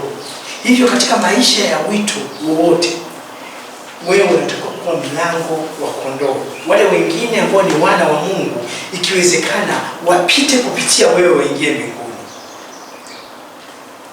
na wewe mwenyewe uingie mbinguni. Injili ya Yohani sura ya 10 aya ya 1 mpaka ya 10b inatusisitizia kwamba Kristo alisema yeye ni mchungaji mwema. Kwa hiyo tunapaswa kuwa wachungaji wa wenzetu tunapaswa kuwa mlango wa wenzetu pia waweze kuingia mbinguni, na ndio utakuwa unawajibika sawa sawa. Yaani ule wito, kama hakuna watu ambao kupitia wewe wameongoka, kupitia wewe wanaanza kutamani na kufurahia Ukristo, wanaanza kujivunia Ukristo wao, wanajivunia Ukatoliki wao, ujue bado hujafanya kazi sawa sawa. Inatakiwa kupitia wewe watu wengi waanze kusema yani mimi kanisa Katoliki au mimi Ukristo wangu kwa kweli unaimarishwa ninapomsikia fulani, ninapomwona fulani kwa maisha yake na kadhalika, kwa sababu unamwona ni kama mlango. Kwa hiyo wewe kama hekalu la Roho Mtakatifu unapaswa, kama hekalu la Roho Mtakatifu unapaswa kuwa nyumba ambamo watu wanachota maisha ya uzima, nyumba ambamo watu wanaweza wakapata elimu ya uzima wa milele na wakaweza kwenda mbinguni. Kwa hiyo tunaposema mtu kuwa mlango au kuwa mchungaji mwema, ina maana ni huyo ambaye anaweza kuwapeleka wenzake kwenye malisho mazuri, kama Kristo mwenyewe alivyosema. Sio mwizi, anasema mwivi huwa anakuja ili aharibu, anyang'anye, lakini mimi nipo ili muwe na uzima kisha muwe nao tele. Aya ya 10b, somee Yohana 10:10b, ambayo ndio inatakiwa kuwa maneno ya kila mtawa, maneno ya kila Mkristo mbatizwa, anawaambia wenzake, jamani mimi nipo ili muwe na uzima na kisha muwe nao tele. Hayo ndio maneno ya kutiana moyo. Somee Yohana 10:10. Mwivi haji ila aibe na kuchinja na kuharibu. Mimi nalikuja ili wawe na uzima kisha wawe nao tele. Hebu mgeukie jirani yako mwambie, mimi nalikuja ili uwe na uzima kisha uwe nao tele.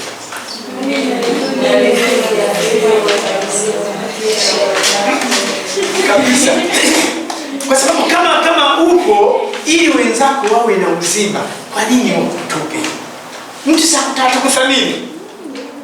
Kwa sababu mtu hakuthamini kama anaona kwamba wewe yeye umsaidii chochote. Lakini kama yupo anakuambia nipo ili uwe na uzima, na uzima tunasema tunatafuta kule ambapo aliko huyo ambaye mwenzetu huyu ambaye ametufufuka pamoja na sisi. Sasa huko aliko ndiko tunakotaka kwenda. Hivyo usione aibu kumshauri mwenzako, usione aibu kumtia moyo mwenzako.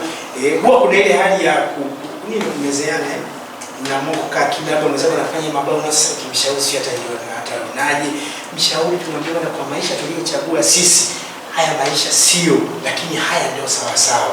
Tutiane moyo, tushikane mikono ili kila mmoja aone kweli mwenzangu huyu yupo ili niwe na uzima. Kwa sababu hatutafuti mambo ya duniani hapa, tunachotafuta ni mambo ya mbinguni. Hivyo kila wakati unapomuongoza mwenzako tunahitaji tuongozane. Kwa hiyo kuna mambo matatu ya uongozi. Melanie, kuna mambo matatu ya uongozi. Kwanza tunapaswa kujua kwamba napaswa kujiongoza mwenyewe.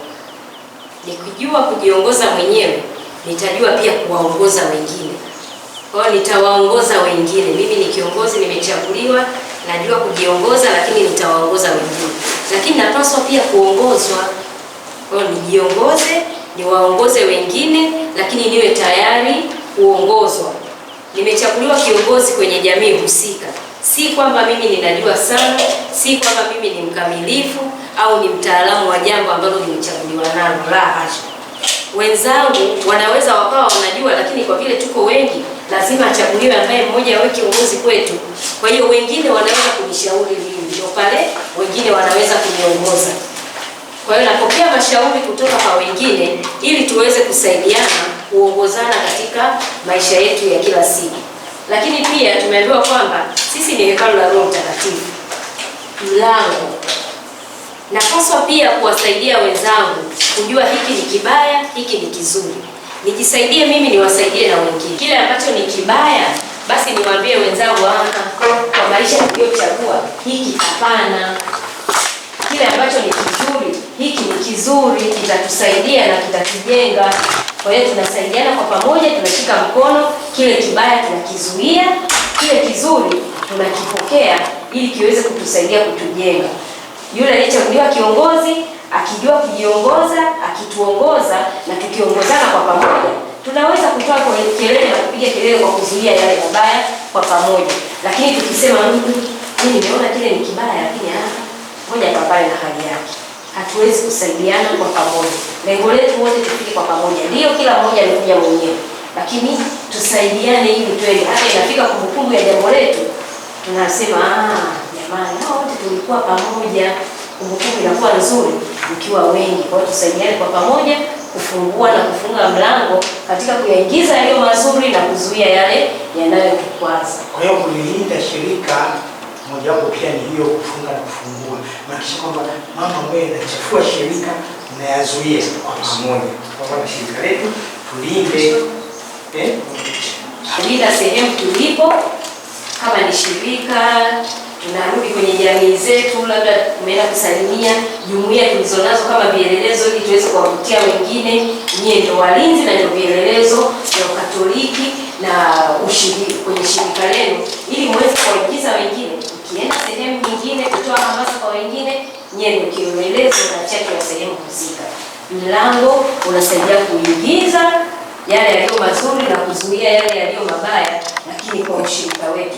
Mtu mmoja mmoja peke yake anaweza, lakini yawezekana asiweze kama tuko wengi. Kwa hiyo kama tuko timu, lazima tufanye vitu pia kwa uelewa wa pamoja, ili tuweze kusaidia yale yote yanayowezekana. Tukaona pia dirisha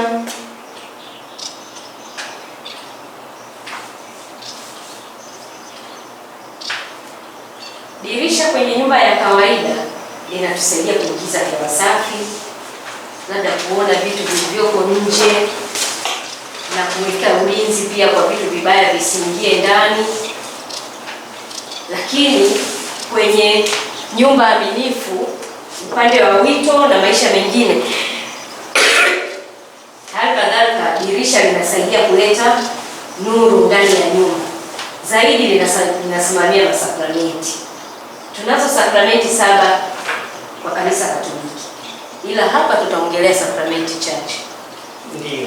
Kwa hiyo kama anavyosema Melania, dirisha linasaidia kutoa hewa chafu, kuingiza hewa nzuri, kuingiza mwanga. Kama hivi huu mwanga wote ulioko humu, wala sio wa mlangoni, ni wa dirishani. Kwa hiyo kuingiza mwanga ni nini? Mwanga ni Kristo mwenyewe. Injili ya Yohani sura ya 8 aya 12 na Injili ya Yohani sura ya 9 aya 5.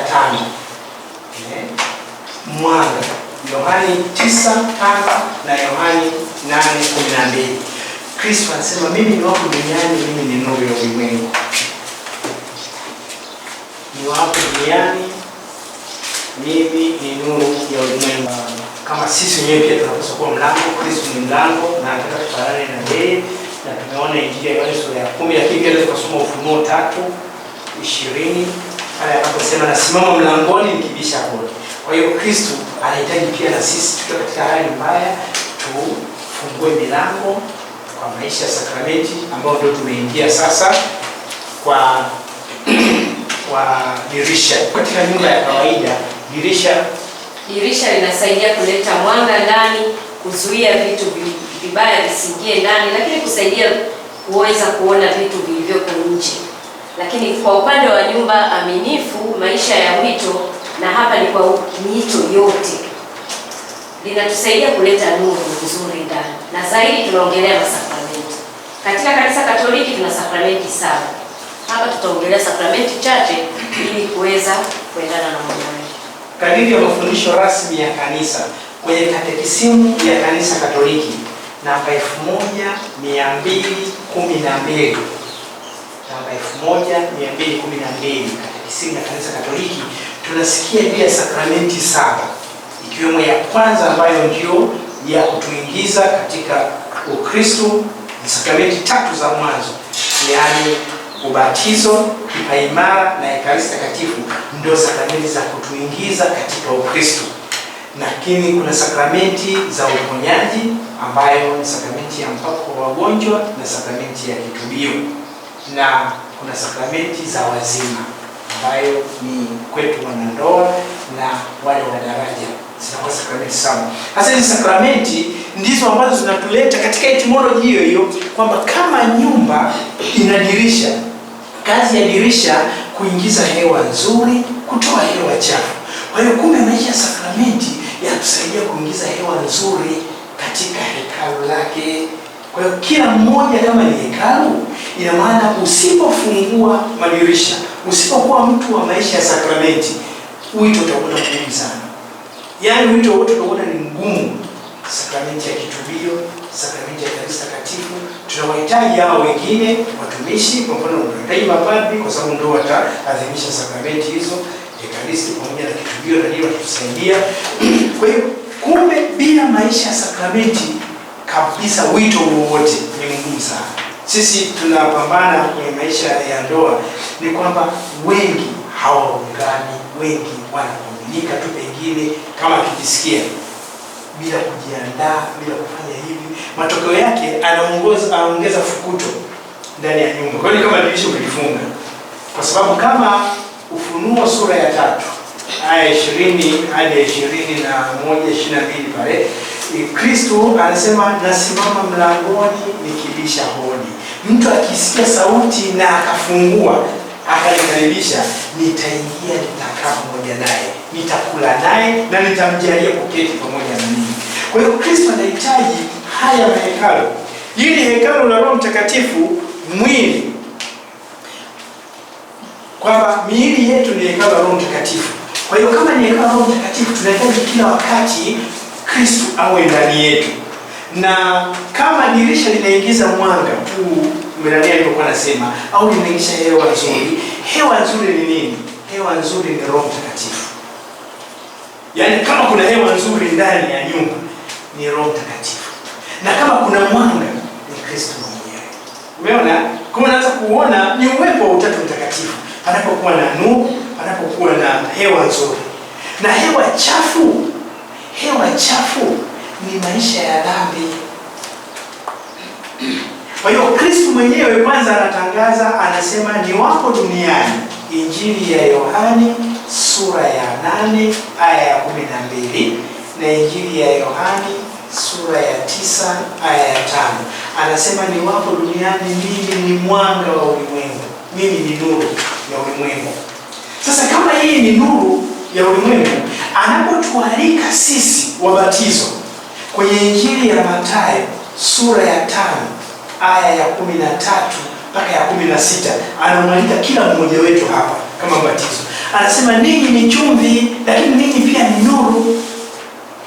Sasa kama ninyi pia ni nuru, maana yake tunaweza kuakisi unuru wa Kristo kama tukiwa naye.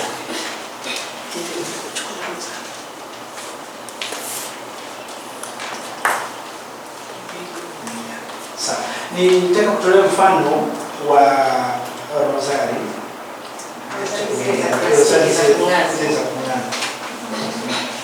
Hata hiyo kama hiyo. Yaani Kristo anaposema hizi Rosari zinang'aa usiku. Ziko na zile nyingi tu, nyingine za shilingi 200, 500, unakuta inang'aa.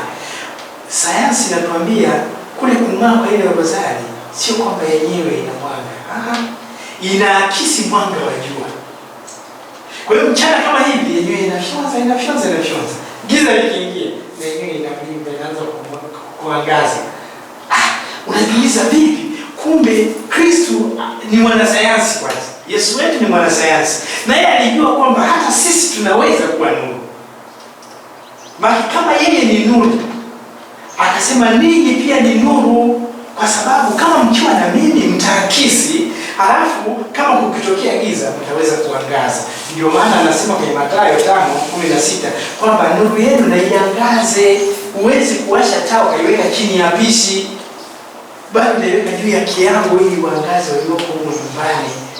Kwa hiyo kutokana na hali hiyo, hata katika maisha, kwa mfano katika jumuiya kama hivi, ili uweze kuangaza na wenzako, watawa wenzako, watu walioko katika jirani na wengine kwenye jumuiya, unahitaji uwe na huyu Kristo, kwa sababu huyu Kristo ndio nuru. Kwa hiyo ukiwa na Kristo, hata kutembea kwako utaweza kuwa na jeuri, kama Mtume Paulo anasema, sasa si mimi tena bali Kristo, Galatia 2:20. Au kwangu mimi kuishi ni Kristo na kufa ni faida, Wafilipi 1:21. Umeona? Kwa hiyo Galatia 2:20 anaposema kwangu mimi kwamba sasa si mimi tena bali ni Kristo, ina maana mtu anayeishi vizuri maisha ya sakramenti anapokea kanisa takatifu katika hali safi. Ina maana huyu Kristo anakuwa humo ndani. Kwa hiyo anakuwa sio yeye tena. Kwa nini? Ukichukua kwa mfano mafuta ya kawaida ya kujipaka yale, afu uende labda uyarushe pale baharini, baada ya muda uyaone tena. Sio kwamba hayamo, yamo, ila kwa sababu bahari ni kubwa hivi unaona kama yamepotea, lakini yamo tena kiasi kile kile, hayajapungua kiasi ulichoweka. Sasa kadhalika na sisi tunapompokea Kristo wa Ekaristi, tunapompokea Yesu wetu huyu, ni kama yeye ni kama Mungu, ni kama bahari hivi. Kwa hiyo na sisi tunapotelea mle kiasi kwamba mtu anaweza kwa asikuone wewe tena. Ndio maana yani falsafa hiyo na sayansi ile kwamba kama unampokea Mungu ni mkubwa hivi, halafu unampokea mwili wa Kristo, amina, unampokea, matarajio yetu kiroho utapotelea mle. Ndio maana hata yule kijakazi alimwambia Petro, wewe mfuasi wa Yesu wewe.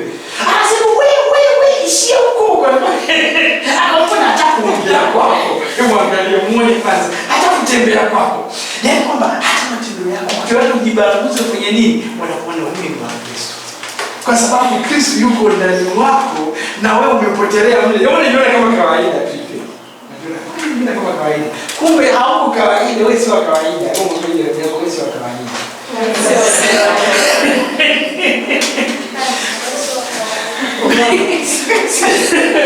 Sio kawaida. Ina maana tunapopokea katika maisha yetu, tunapopokea kanisa takatifu kabisa, sio kawaida. Tunaweza kuwa na mambo, tunaweza kuwa mifano mingi sana katika maisha yetu. Sisi sasa hivi tulifunga ndoa. Tunaweza mwaka ngapi? Tunatembea na mwaka wa 20. Mwaka wa 20 sasa.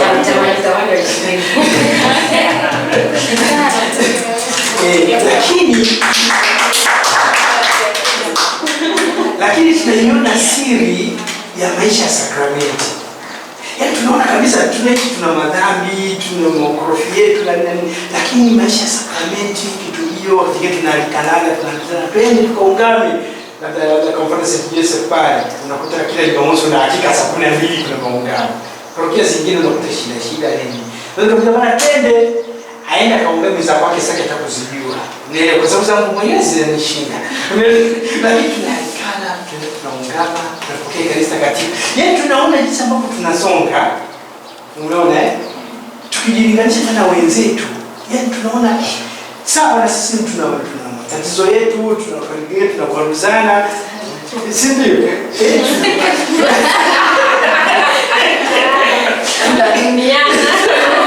Lakini unaona kabisa mnasonga, lakini ukubwa wa sakramenti kwa kweli ndio tunaona sisi tumetufikisha hapa kwa maisha haya. Kwa hiyo dirisha ni muhimu kweli kweli. Maisha ni kampani, ikiwezekana kwa wengine ambao kuna ile aibu, unaweza labda kuna padri mlezi imemzoea, mtapangwa labda maparokiano, bwana huyo au padri, hata kama ni padri mwingine hata kama iko padri mwingine, tafuta padri mwingine ungama, au atakija kama hivi walezi kukwambia wanakuja mapadri, unaweza kumwambia padri umekuja, jamani ambaye anatamani kuungama, basi kuja mgeni hapa, pewe stola nini apelekwe hapo, watu wanaungama. Yaani kuungama mara kwa mara kunasaidia sana na kupokea kanisa takatifu katika hali safi. Kwa nini tupokee kanisa katika hali safi? Ni kwa sababu tukipokea kanisa takatifu katika hali ya dhambi tunajipalia mkao. Inakuwa kama ile ya Yuda Iskariote, Injili ya Yohani sura ya 13 aya ya 21 hadi 27. Maana Yesu alitangaza kabisa kama jamani mwingine atatusaliti hapa. Watu ni mimi Bwana, mimi Bwana. Na Yuda naye anauliza hivyo, mimi Bwana. Anambia basi huyu atakayetolea tuki wa kwanza nampa. Huyu ndiye atakayesaliti. Bado huyo Yuda anasema mimi Bwana. Bado Yesu anasema mimi natolewa wa kwanza si wewe. Nakupa mwili wa Kristo. Amina. Akapokea. Kilichotokea. Soma Yohana 13:27. Kilichotokea. Sasa hicho kinatupata hata sisi katika maisha yetu ya kila siku. Pengine naona sasa mimi nitaacha kukomunika, watanionaje? pale anakuja huko kama ni hapa mko wachache. Unaona, ni communicate. Sasa mwenye mimi tuonekana tu tunabazana. Kwa hiyo nakomunika, pengine labda najiona moyoni ningehitaji kufanya maungamo yakinisaidia, lakini naona ni communicate tu. Kwa hiyo kumbe wakati mwingine najikuta kwenye kishawishi cha kukomunika katika hali ya dhambi. Tusome. Na baada ya hilo tonge shetani alimuingia, basi Yesu akamwambia, uyatendayo yatende upesi. Haya, unaona, yani baada ya hilo tonge, badala ya Yesu kuingia, anaingia shetani. Na hiki hakichagui, hakina cha askofu, hakina cha padri, haina cha sister, hakina cha mlei wa namna gani. Yani ni msingi ni kwamba lazima ujiandae kiroho. Na ndio maana Mtume Paulo anaisisitiza waraka wake wa kwanza kwa Wakorintho. Hii unaweza kuandika waraka wa kwanza kwa Wakorintho sura ya 11 aya ya 26 hadi ya 30. Anasisitiza, anasema hivi kwamba inapaswa kila mtu ajichunguze na ajiandae vizuri. Inafaa kila mtu ajichunguze na ajiandae vizuri, kwa sababu anasema mtu asipojiandaa vizuri. Hebu tuisome hiyo, maana hiyo naiona ni ya muhimu sana. Waraka wa kwanza kwa Wakorintho sura ya 11 aya ya 26 hadi ya 30. Maana kila mulapo mkate huu na kukinywea kikombe hiki mwaitangaza mauti ya Bwana hata ajapo. Basi kila aulaye mkate huo na kukinywea kikombe hicho cha Bwana isivyostahili atakuwa amejipatia hatia ya mwili na damu ya Bwana. Lakini mtu ajihoji mwenyewe, na hivyo aule mkate na kukinywea kikombe. Maana alaye na kunywa hula na kunywa hukumu ya nafsi yake, kwa kupambanua ule mwili. Kwa sababu hiyo wako wengi kwenu walio hawawezi na dhaifu, na watu kadha wa kadha wamelala. Neno la Bwana. Umesikia hayo maneno? Ni maneno mazito kweli. Pengine kutokana na mazingira unaweza kukuta kuna shida. Sasa hivi najiona kabisa moyoni wangu nimekaa na chuki, nimekaa na hasira, nimekaa nini nikaa hivyo najiona, lakini naenda tu kukomunika kwa sababu niko kwenye jumuiya. Unaona? Kwa hiyo ndio maana huwa tunawashauri kwamba mkiwa kwenye jumuiya kama hivi, mara kwa mara mkipata mapadri wanatembelea nani, ombeni maungamo. Yanaangalia watu wanaungama. Wanapokuja mapadri tofauti ya nini inamtia mtu moyo, kwa sababu wakati mwingine kuna ile hali ya ubinadamu tu. Najua kwamba naungama ni Kristo mwenyewe, lakini sasa huyu ndio nimeongea naye jana tu. Ndio huyu anakuja kila siku amenezoea atakelewe hivi, ataona hata kasista na dhambi hivi, ataona huyu pastor na dhambi hivi, huyu Melania anatoa sisi na dhambi. Kwa hiyo ile hali ya ubinadamu kuna kumwambia hizi. Matokeo yake kingine inaweza kani nikadanganya kwa kwenye kiunganishio. Niambia naungama na hizo zisahau wakati nazikumbuka. Kwa sababu naona nani fulani. Lakini msisitizo ni huu kwamba tupate sakramenti ya kitubio mara kwa mara na kupokea kanisa katika hali safi. Inatusaidia kutuimarisha sana, kwa sababu inasema pia hiyo ni sakramenti ambayo ni ya uponyaji pia. Kanisa takatifu kitubio na mpaka wagonjwa ni ya uponyaji kweli, unapona kwa sababu Kristo huyu ndio mponyaji, yeye ndio daktari wetu. Kwa hiyo hilo ni jambo la muhimu sana, na kuna changamoto kwenye hilo. Kama nilivyosema, wakati mwingine hatupati mara kwa mara nafasi ya muungano, lakini tukipata ni kitu kizuri sana, na tuwashauri wengine, tuwashauri sana wengine. Ushauri ni kwamba hizi sakramenti ni kubwa hivi kiasi kwamba yani kama kuna raha ya Ukristo, moja wapo iko kwenye hizi sakramenti. Unajisikia mwepesi, kwa sababu dhambi ni mapambo ya shetani. Injili ya Luka sura ya 11 aya 24. Sasa kama ni mapambo ya shetani, inabidi kuyatoa ili ubaki huru, kwa sababu hata vishawishi vingi sana, lakini vishawishi nakwambia ni vya kawaida, ila mtu anashawishika kirahisi akiwa na dhambi. Yani unakuja kama kuongezea tu pale pale, yani kama kidonda kuja kutonesha, kwa sababu unaishi na madhambi yako. Mtu akija na kishawishi chake anakunasa kirahisi, kwa sababu una mapambo yake. Luka 11:24 hadi 26. Hivyo ndio maana tunasisitizwa kuondoa dhambi. Halafu baada ya dirisha, unaona hapa tuna paa. Hili paa letu hili paa ni kichwa. Sawa? Kichwa ni Kristo mwenyewe. Kwa sababu Kristo yeye ndio kichwa. Wakolosai sura ya 1 aya 12 hadi ya 18. Kama Kristo ni kichwa, Wakolosai 1:12 hadi 18. Kwa hiyo tunasema huyu ambaye ni mzaliwa wa kwanza, yeye ni kichwa.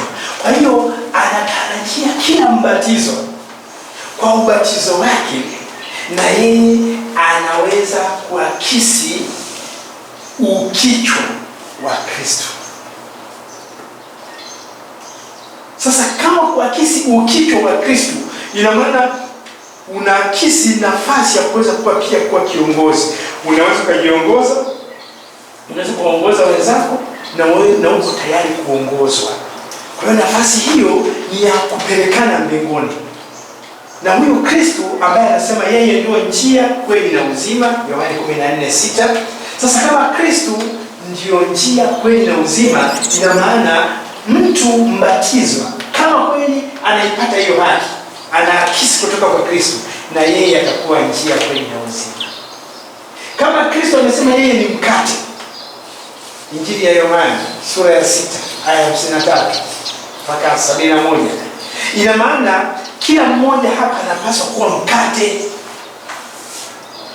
Wenzie wao wanakula kama mpamba ya safari hii ya kwenda mbinguni. Yaani kutoka na kwako tuwe tunashiba kiroho, tuweze kwenda mbinguni.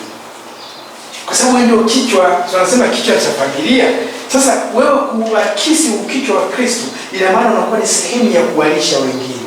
Unakuwa ni sehemu ya watu kukata kiu yao. Unakuwa ni sehemu ya maji ya uzima, Injili ya Luka sura ya 4. Wewe unakuwa pia ni nuru. Wewe unakuwa ni mlango. Wewe unakuwa ni mzabibu, Injili ya Yohana sura ya 15. Kwa hiyo hali hiyo ya kuakisi zile nafasi za Kristo zijitokeze hapo, ili uwe kichwa kweli ambaye unaweza kuwa unaongoza wengine, hata kama husemi kitu chochote. Wanavyokuona, wanavyokusikia, tembea yako, mbaya yako, yani chochote, hata utani wako, yani hata mbwembwe zako, yani chochote kile kinawasaidia kuwanyanyua. Wanazidi kusonga mbele katika safari hii ya kwenda wapi? Mbinguni. Kwamba tunamuona yupo, sister yupo, tuko naye.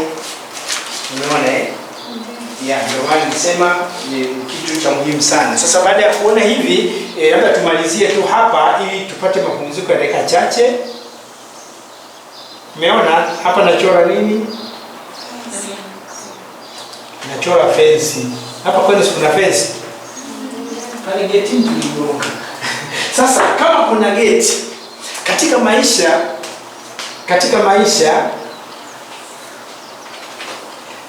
ya wito, lazima kuwe na fence. Fence inasimama badala ya nini? Fence yuko kwa inasimama badala ya huku kushoto. Unaona zinakuja kukutana kwa katikati. Huku kushoto ni kauli mimi. Wanasema kauli mimi. Unajitambua? Unajua wewe ni nani? Na je, una msimamo? Yaani ile ya kusema mimi nasema hili ni jema, hili ni baya, nitatenda jema, nitaacha baya. Mimi nasema hili haliendani na wito wangu, nitafanya hili linaloendana na wito wangu. Hili hapana. Mimi nasema hapa nipo sahihi. Hata kama wenzangu wote wamesema lakini mimi najua hili ni sahihi kwa sababu nina msimamo. Hiyo ni kauli mimi. Je, wewe una kauli mimi? Una msimamo kwenye wito wako? Maana mwingine anaweza kuwa upo kwa ajili ya wito wa wengine. Wewe ndio tuna sisi ni kwa kwetu. Yaani kwamba wewe upo hapa kwa sababu kule kwenu wanatamani wawe na wenyewe wao wanasema wana sister. Lakini wewe mwenyewe unasemaje? Upo kwa ajili yao.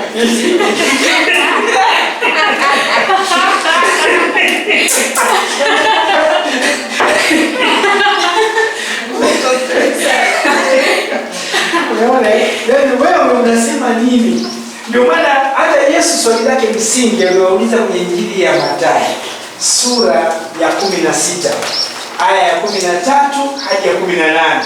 Akawauliza wale mitume, watu wanasema mimi ni nani? Sema nasema Elia, nasema walizozaji. Akisema na nini je? Kwa hiyo lazima wewe uwe na kauli yako, wewe una msimamo wako wewe. Yaani hata hapa wote waondoke, wewe unasema mimi nitabaki mtaa. Yaani wasipana sisi narudi bana, mimi sijaoa kwetu. Nini? Naondoka. Sema mimi nitabaki mtaa. Maana huu wito nimeitwa mimi siwe nasema nimekuita kwa jina. Hajasema nimekuita kwa majina. Tumesoma Isaya 43. Akasema wewe niliyekuumba nimekuita kwa jina wewe. Unasema nini wewe? Kwa hiyo unapoitika unasema mimi hapa. Tutaona kwenye zile mada mbili zitakazofuata. Unapoitwa unaitika wewe, mimi. Waseme sisi. Wewe. Kwa hiyo tunahitaji kauli mimi. Lakini fesi ya upande wa kulia, sawa? Zinakuja kukutana hapa. Hapa ndipo kuna sheria, katiba, miongozo, taratibu na mengine kama hayo. Yaani kwamba lazima pia kuna sheria kama shirika dada wadogo. Kuna katiba yenu, kuna miongozo, kuna taratibu za nyumba. Yaani vyote ambavyo vinatuongoza.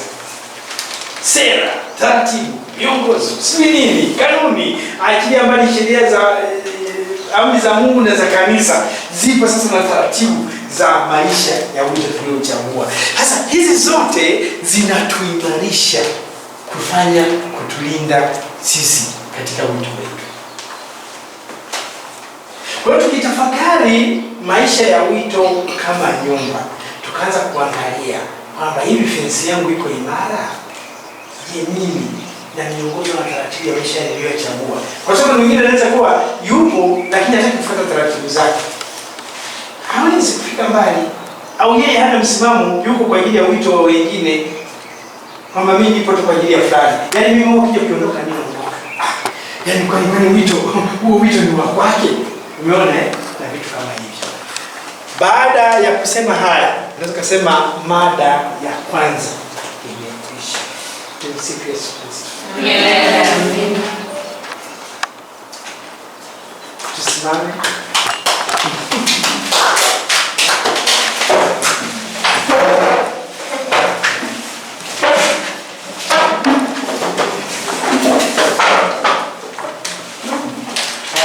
Wimbo mmoja wa changamoto.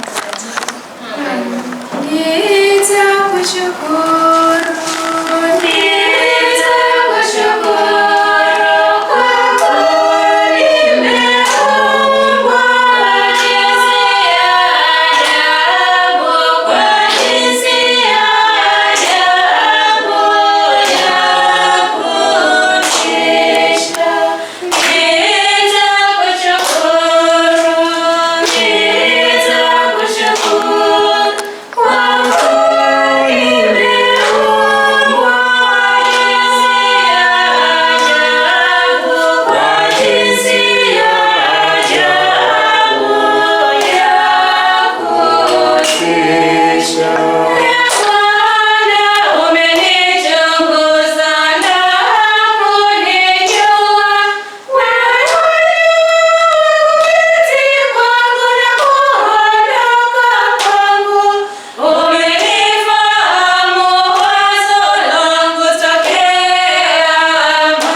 maisha tofauti sana.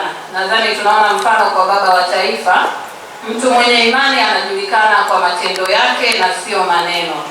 Na wasii tuwe watu wa matendo, tukimtanguliza Mungu katika yote, naye hata tuacha kamwe. Daima tukumbuke lengo kuu la maisha yetu ni kumjua Mungu, kumpenda Mungu, kumtumikia Mungu kwanza duniani na baadaye mbinguni. Kamwe tusikimbie msalaba na tusiishi maisha ya mwingine. Tuishi kadiri ya kipato chetu, tuishi kadiri ya malengo tuliyojiwekea. Turidhike na hali tulizo nazo, itatusaidia katika kupunguza presha ya kuwa kama wengine. Njia aliyopita Yesu haikuwa rahisi, na yeye mwenyewe anasema anayetaka kunifuata lazima ajikane, abebe msalaba wake, atufuate.